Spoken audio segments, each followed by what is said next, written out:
આણંદ જિલ્લા કલેક્ટર પ્રવીણ ચૌધરીનો આણંદ તાલુકાના ગાના ગામે ગ્રામ સંવાદ યોજાયો। રાજ્ય સરકારના લોકાભિમુખ વહીવટ અને પ્રશાસન ગામની તરફના ઉમદા ધ્યેયને સાકાર કરવાના ભાગરૂપે આણંદ જિલ્લા કલેક્ટર પ્રવીણ ચૌધરીના પ્રત્યક્ષ વડપણ હેઠળ આણંદ તાલુકાના ગાના ગામ ખાતે ગ્રામ સંવાદનું વિશેષ આયોજન કરવામાં આવ્યું હતું। આ કાર્યક્રમનો મુખ્ય હેતુ સરકાર પોતે લોકોના દ્વાર સુધી પહોંચે અને નાગરિકોના પ્રશ્નોને પ્રત્યક્ષ રીતે જાણીને તેનો ત્વરિત નિકાલ લાવવાનો છે। ગાના ગામ ખાતે આયોજિત આ ગ્રામસભામાં મોટી સંખ્યામાં ગ્રામજનો ઉપસ્થિત રહ્યા હતા અને કલેક્ટર સમક્ષ તેમના પ્રશ્નોની રજૂઆત કરી હતી। કલેક્ટરે આ નાના મોટા તમામ પ્રશ્નોને ગંભીરતાપૂર્વક સાંભળી ત્યાં ઉપસ્થિત રહેલા સંબંધિત વિભાગના અધિકારીઓને ગ્રામજનોની સમસ્યાઓનું તાત્કાલિક અને સમયમર્યાદામાં નિરાકરણ લાવવા માટે સૂચનાઓ આપી હતી।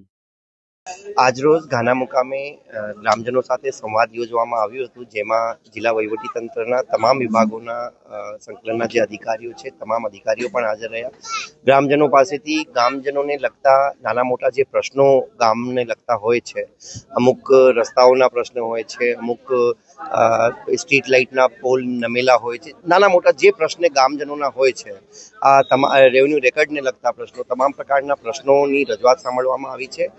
પ્રશ્નોનો તાત્કાલિક નિરાકરણ માટે લોકાભિમુખ વહીવટ જે સરકારશ્રીનો એક ધ્યેય છે કે પ્રશાસન ગાંવ કી ઓર, પ્રશાસન ગાંવની તરફ વળવું જોઈએ, તો આના જ ભાગરૂપે આજરોજ ગાના મુકામે રાત્રિ મુકામનું આયોજન કરવામાં આવ્યું છે। સવારે પણ ગામમાં સફાઈ, સ્વચ્છતા, શાળાના જે વર્ગખંડોને લગતો જે પ્રશ્ન હતો આ પ્રશ્નનો પણ તપાસ કરવામાં સવારે પણ જવામાં આવશે। અને આજે સરકારશ્રીનો જે ધ્યેય છે કે સરકાર લોકો સુધી જાય અને લોકોના પ્રશ્ન પ્રત્યક્ષ રીતે ડાયરેક્ટલી આપણે જાણી શકીએ, આના માટે આજે આ ગાના મુકામે ગામજનો સાથે સંવાદ યોજવામાં આવ્યો।